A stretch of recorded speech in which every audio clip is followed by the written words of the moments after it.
राजू एक छोटे से गांव का लड़का था। उसके पिता एक मामूली दर्जी थे और माँ खेतों में मजदूरी करती थी। बचपन से ही राजू के सपने बड़े थे, लेकिन हालात बहुत छोटे। उसकी झोपड़ी में न बिजली थी, न किताबों की अलमारी। स्कूल तक जाने के लिए उसे 3 किलोमीटर पैदल चलना पड़ता था, और जूतों की जगह उसने चप्पल भी दूसरों की उतारी हुई पहन रखी थी। पर उसके अंदर एक ज्वाला थी, कुछ बनने की, कुछ कर दिखाने की। हर रात जब बाकी बच्चे सो जाते, राजू मिट्टी के तेल के दिए के नीचे बैठ के पढ़ता। उसके पास महंगे कोचिंग क्लास नहीं थे, पर उसके पास था इरादा। चरम बरने तहरीक, पहला संघर्ष।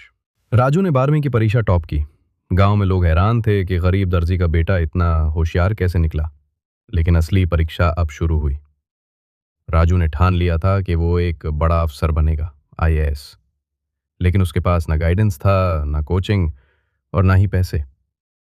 उसके पिताजी बोले, बेटा कुछ छोटा मोटा काम देख ले, ये बड़े सपने हमारे बस के नहीं। राजू मुस्कुराया, बाबा एक बार कोशिश तो करने दीजिए, अगर हार गया तो आपकी बात मान लूंगा। चरण 3, गुरु की तलाश और साथी। शहर आके राजू ने लाइब्रेरी ढूंढी, जहाँ किताबें मुफ्त में मिलती थीं। वहीं उसकी मुलाकात हुई अविनाश नामक एक पूर्व अफसर से, जो अब रिटायर्ड थे और बच्चों को गाइड करते थे। अविनाश जी ने राजू की लगन देखी और बोले, तू तो असली हीरो है, बस दिशा चाहिए। मैं तुझे पढ़ाऊंगा, लेकिन मेहनत तेरी होगी। राजू सुबह अखबार बांटता, दिन में पढ़ता, और रात को एक ढाबे में बर्तन धोता। बदले में वो खाना मिल जाता और पढ़ने का समय। चरंत और मत। 3 साल तक राजू ने हर साल परीक्षा दी। पहले साल फेल, दूसरे साल फिर असफलता, तीसरे साल इंटरव्यू तक पहुंचा, लेकिन सिलेक्शन नहीं हुआ। अब वो थकने लगा था। लोग ताने मारते, अरे छोड़ दे ये सपना, किस्मत नहीं है तेरी। एक रात राजू ढाबे के पीछे बैठ के रो रहा था। अविनाश जी आए और बोले, राजू तेरी हार तेरी मंजिल नहीं है। याद रख, सफल वही बनता है जो आखिरी सांस तक हार नहीं मानता। चरमपदनित, अंतिम युद्ध, सफलता की परीक्षा। राजू ने खुद को फिर से तैयार किया।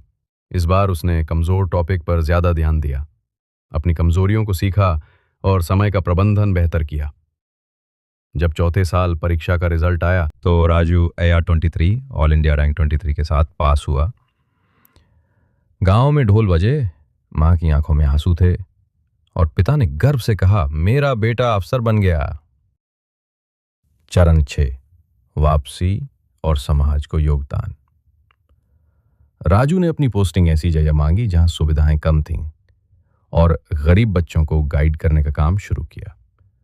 उसने एक कोचिंग भी खोली, जो सिर्फ निर्धन छात्रों के लिए थी, बिल्कुल मुफ्त। वो कहता था, मैं इसलिए सफल नहीं हुआ क्योंकि मैं होशियार था, मैं इसलिए सफल हुआ क्योंकि मैं कभी हारा नहीं। मूल सीख, मॉरल ऑफ द स्टोरी, कभी हार मत मानो।